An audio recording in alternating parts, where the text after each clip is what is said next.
Welcome to ফ্যান্ডা। আর অনেকদিন বাদে চলে এসেছে একটা ইন্ডিয়ান ফুটবলের আপডেটের ভিডিও নিয়ে। সিএফএল এর খেলা তো চলছে, আজকেও কিন্তু একটা সিএফএল এর খেলা আছে ইস্ট বেঙ্গলে, তো সেগুলো তো চলবেই, কিন্তু তার সাথে সাথে কিন্তু ইন্ডিয়ার প্রচুর এরকম আপডেটস আছে। আর ট্রান্সফার সিজন তো চলছে, সেই জায়গা থেকে তো ট্রান্সফার গুলো দেখতেই পাচ্ছ।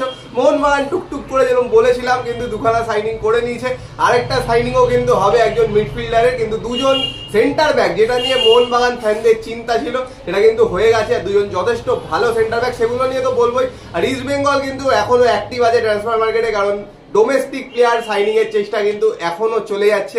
তার মধ্যে একটা বড় নাম আছে, জানো, চারিদিকে জল্পনা কল্পনা চলছে, যা যা আপডেটস আছে সেগুলো নিয়ে সেগুলো বলবো। কিন্তু শুরু করার আগে একটু প্রমোশন করে নি। তো প্রত্যেক দিনই যেই প্রমোশন করে সেটা হলো ক্যাজুয়াল ক্লাইডার বলে একটা ব্র্যান্ড, তারা কিন্তু অসাধারণ কিছু টি শার্টস একদম প্রিমিয়াম কোয়ালিটির কিন্তু অনলাইনে তোমরা পেয়ে যাবে, নিচে লিঙ্ক গুলো দেওয়া আছে। ইস্ট বেঙ্গল মোহনবাগানের টি শার্টস তো পাবে, ইন্ডিয়ান ফুটবল টিমের টি শার্টস পাবে, তাছাড়াও কিন্তু ইন্টারন্যাশনাল ফুটবলেরও প্রচুর টি শার্টস আছে, বেঙ্গলি টি শার্টস আছে, সব কিন্তু গিয়ে চেক করে নিতে পারো। অসাধারণ কিছু কালেকশন আছে, আগে আর দেখেওছো, আমরা তোমাদের দেখিয়েছি। তো যদি কিনতে চাও তো অবশ্যই নিচে লিঙ্ক আছে, চলে যাও। আর অনলাইন পেমেন্ট করলে কিন্তু ডাইরেক্ট 10% ডিসকাউন্ট আছে, একটা কোড আছে CK25, সেটা ইউজ করলে কিন্তু আরো এক্সট্রা ডিসকাউন্ট আছে। আর তাছাড়াও ওয়েবসাইটে গিয়ে ভিজিট করো, ওয়েবসাইটে কিন্তু নানান রকম ওদের অফার চলছে, তো মিস না করতে চাইলে তো অবশ্যই গিয়ে ভিজিট করে নাও। তো প্রথমে এবার আপডেটের কথাগুলো পূজার থেকে শোনো।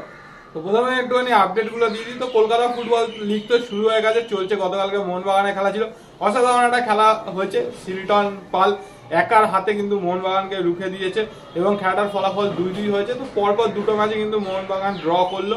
থার্ড ম্যাচ কিন্তু ডার্বি আগামী 13 তারিখ হওয়ার কথা যুব ভারতে। টিকিট নিয়ে আপাতত কোনো আপডেট আমাদের কাছে নেই, টাইমিং নিয়েও আপডেট নেই, সেগুলো জানলে অবশ্যই ইনস্টাগ্রাম এবং ফেসবুক পেজে পোস্ট করে দেবো। তো প্রথমে বলি যে ইন্ডিয়ান ন্যাশনাল ওমেন্স টিমের কথা, দুটো ফ্রেন্ডলি ম্যাচ রয়েছে 9 তারিখ আর 12 তারিখ। তো সেই দুটো ম্যাচের জন্য কিন্তু টিমটা অ্যানাউন্স করে দিয়েছে। তো টিমটা একটু বলে দিই, এখানে কিন্তু বাঙালি 4 জন রয়েছে। গোলকিপার রয়েছে শ্রেয়া হুডা, পান্থই চানু এবং লিংথই গাম্বা দেবী। ডিফেন্ডারের মধ্যে হচ্ছে আশালতা দেবী, সিল্কি দেবী, সঞ্জু, লিংথই গাম্বা দেবী, অরুণা বাগ কিন্তু বাঙালি। এবং মিডফিল্ডারে আছে প্রিয়াঙ্কা দেবী, সঙ্গীতা বাস্পোর, কৃতিকা, নেহা, মৌসুমী মুর্মু, এও কিন্তু বাঙালি, সুব্রত মুর্মুর বোন, রত্নাওয়ালা দেবী। ফরওয়ার্ডে রয়েছে হারবার্ট, অঞ্জু তামাং, সৌমা গুগলাত, সন্দেহা, করিশ্মা, লিন্ডা কম, পিয়ারি জায়া, জ্যোতি এবং রিম্পা হালদার, এও কিন্তু বাঙালি এবং ইস্ট বেঙ্গলে খেলেছে। তো এই টিমটা তো অ্যানাউন্স করেছে। এবং তার সাথে বলে রাখি, বেঙ্গালুরু কিন্তু ওপেন হাউস অ্যানাউন্সমেন্ট করেছে, অসাধারণ একটা অ্যানাউন্সমেন্ট। তাদের 5জন প্লেয়ার, সেটা হচ্ছে Edgar Mendez forward, Jorge Pereyra Diaz forward, Alberto Noguera midfielder, Rahul Bheke home coming right back এবং মোহাম্মদ সালাহ লেফট ব্যাক। এছাড়া বলে রাখি, নর্থ ইস্ট ইউনাইটেড একজন বিশাল বড় মাপের কিন্তু স্প্যানিশ ফরওয়ার্ডকে সাইন করেছে, যার নাম হচ্ছে গুইলমারো ফার্নান্ডেজ হেরেরো। এ কিন্তু অসাধারণ একজন প্লেয়ার, 31 বছর বয়সী, তো একেও কিন্তু নর্থ ইস্ট সাইন করিয়ে নিয়েছে। এর সাথে বলে রাখি, মোহামেডান স্পোর্টিং তাদের কিন্তু সব কটা বিদেশিকে আপাতত সাইন করেছে, 6 জন বিদেশি কিন্তু সাইন হয়ে গেছে। এবং মোহামেডানেরও কিন্তু খুব একটা ভালো পারফরমেন্স নয় সিএফএল এ। ফার্স্ট ম্যাচ জিতেছিল, সেকেন্ড ম্যাচ ড্র করেছে, থার্ড ম্যাচ কিন্তু কালীঘাট মিলন সংঘের কাছে 2-1 গোলে হেরেছে। তো সেখান থেকে মোহামেডানকেও কিন্তু ভালো পারফরমেন্স দিতে হবে, কারণ গ্রুপটা কিন্তু যথেষ্ট টাফ। এগুলো তো হলো। এবার ইস্ট বেঙ্গলের আপডেট যারা জানতে চাও, যেটা হলো জিকসান সিং এর কি হচ্ছে, জিকসান সিং কি আসছে, ইস্ট বেঙ্গলের ওই পজিশনটা ফাঁকা নিতে পারছে না কেন, তো সেই সব নিয়ে তো এখনো চলছে, মানে চেষ্টা কিন্তু চালিয়ে যাচ্ছে। আর যা শোনা যাচ্ছে ইস্ট বেঙ্গল কিন্তু নিতে চাইছে, আগেও দেখেছো নিতে চেয়েছে, পারেনি। তো এইবার দেখার বিষয় যে এইবার নিতে পারে কিনা, কারণ জিকসানই কিন্তু একমাত্র ভালো অপশন বলতে গেলে, না হলে কিন্তু আবার অন্য কোনো অপশন খুঁজতে হবে, হয়তো এতটা ভালো হবে না। মানে দুটোই এই মুহূর্তে ইন্ডিয়ার ভালো ডিফেন্সিভ মিডফিল্ড আছে, একজন কিন্তু মোহনবাগানের কাছে অলরেডি চলে গেছে, এবার ইস্ট বেঙ্গল আরেকজনকে আনতে পারে কিনা সেটাই দেখার বিষয়। এইটুকুনি মানে শিওর ভাবা যায় যে কেরালা থেকে কিন্তু জিকসান বেরোচ্ছে, কারণ জিকসানের আর 1 বছরের কন্ট্রাক্টই আছে। আর কেরালার যদি হিস্ট্রি দেখো, কাউকে কিন্তু ফ্রিতে সেরকম ছাড়তে চায় না, 1 বছরের কন্ট্রাক্ট যখন থাকে তখনই কিন্তু ছেড়ে যেতে চায়, যাতে সেইটা থেকে টাকাটা নিয়ে নিতে পারে আর পরে অন্য প্লেয়ার নিতে পারে। তো এইবারও কিন্তু সেটাই হতে চলেছে, কিন্তু জিকসানের জন্য খুব কম্পিটিশন কিন্তু ফেস করতেই হবে, কারণ এই মুহূর্তে one of the best centre defensive midfielder. তো দেখা যাক আনতে পারে কিনা, কিন্তু ও ছাড়াও কিন্তু বাকি অনেক ইন্ডিয়ান প্লেয়ারদের নিয়ে চেষ্টা করছে, কিন্তু ওই যে ইস্ট বেঙ্গলে যতক্ষণ একদম সাইন না হয়ে যায় ততক্ষণ কিন্তু বলা যায় না। তো সেই জিনিসটাই কিন্তু এখনো চলছে। আর বিদেশি নিয়ে জিজ্ঞেস করো না, কারণ বিদেশি যতদূর মনে হচ্ছে জর্ডান এলসেই কিন্তু থাকবে, কারণ অন্য কারো কিন্তু সেরকম নামও উঠে আসছে না।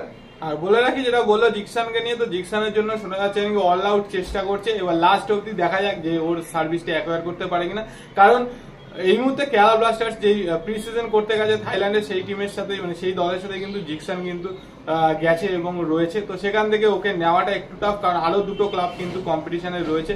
তো সেখান থেকে নিয়ে আসতে পারে কিনা সেটাই দেখার। এবং উল্টো দিকে মোহনবাগানও কিন্তু আরো একজন দেশীয় প্লেয়ার নেওয়ার চেষ্টা করছে এবং সেও কিন্তু ন্যাশনাল টিমের প্লেয়ার, সেটা হচ্ছে নাওরেম রোশন সিং। বেঙ্গালুরু এফসিতে আছে এবং লেফট ব্যাক খেলে। তো সুভাশিস বোস যেহেতু একটু সময় হয়ে যাচ্ছে, বয়স বাড়ছে, তো সেই জন্য সেই সার্ভিসটাও কিন্তু নিতে চাইছে। এবং মোটামুটি যতদূর শোনা যাচ্ছে যে ওর সাথে কিন্তু অনেক দূরই কথাবার্তা এগিয়েছে রোশন সিং এর সাথে। তো রোশন সিংকে কিন্তু নিতে পারলে আরেকটা এডিশন হবে, কিন্তু খেলাবে কোথায় সেটাও একটা প্রশ্ন। যাই হোক, কিন্তু যথেষ্ট ভালো কিন্তু একটা এডিশন হবে। আর ইস্ট বেঙ্গলের দেখা যাক, ইস্ট বেঙ্গল কিন্তু এখনো সেন্টার ব্যাক চেষ্টা করেই যাচ্ছে। ডিফেন্সিভ মিডফিল্ড তো শুনলেই কিন্তু একটা জিনিস বলি, ইস্ট বেঙ্গলে কিন্তু কেরালা থেকে ট্রান্সফারের হিস্ট্রিটা ভালো। কেরালা থেকে কিন্তু অনেকবারই প্লেয়ার এনেছে, বড় বড় ট্রান্সফার ফি দিয়ে এনেছে, কিন্তু সেগুলো কিন্তু সবকটা সাকসেসফুল হয়েছে। তো দেখা যাক সেই ট্রেন্ডটাই ফলো করে এইবারও এইটা বলতে গেলে যদি ইস্ট বেঙ্গলে জিকসনকে নিতে পারে, ইস্ট বেঙ্গল টিমটা কিন্তু অনেকটা স্টেবল হয়ে যাবে। কারণ যেই পজিশনটায় মেন প্লেয়ার দরকার, বিদেশিরা তো আছে ভালো, কিন্তু মেন যে ইন্ডিয়ান প্লেয়ার দরকার সেই জায়গাটা কিন্তু স্ট্রং হয়ে যাবে। আর তারপরে যদি একজন ডিপেন্ডেবল সেন্টার ব্যাক নিতে পারে, তো আমার কিন্তু মনে হয় আগের সিজনের চেয়ে অনেকটাই বড় আপগ্রেড হতে পারে ইস্ট বেঙ্গলে। এর সাথে বলে রাখি একদম শেষের দিকে মোহনবাগানের বিদেশি আপডেট। তো অলরেডি তো দুটো বিদেশি সেন্টার ব্যাক সাইন হয়ে গেছে। জেমি ম্যাকলারেন ডান হয়ে গেছে, শুধু অ্যানাউন্সমেন্টটা বাকি। দেখা যাক ওটা কবে করে। যতদূর খবর আছে এই উইকের মধ্যেই করে দেবে অ্যানাউন্সমেন্টটা। এবং আরো একজন বিদেশির সাথে কিন্তু কথা বলছে মোহনবাগান সুপার জায়ান্ট, কারণ এএফসি তে কিন্তু টোটাল 7 জন বিদেশিকে খেলাতে পারবে। তো সেই জায়গা থেকে শোনা যাচ্ছে যে ডেভিড ডেল পোজো, এ কিন্তু স্প্যানিশ মিডফিল্ডার, অনেক বড় বড় ক্লাবে খেলেছে। তো এর সাথেও নাকি কথাবার্তা চলছে। যদি সবকিছু ঠিকঠাক থাকে তাহলে কিন্তু এও সাইন হতে পারে। এবং বলে রাখি সাদিকু কিন্তু এখনো টিমের সাথে রয়েছে। তো যতদূর সম্ভব সাদিকুকে কিন্তু লোন আউট করতে পারে। এবং সাদিকুকে নেওয়ার জন্য কিন্তু পাঞ্জাব এফসি রয়েছে, ওরা কিন্তু চাইছে।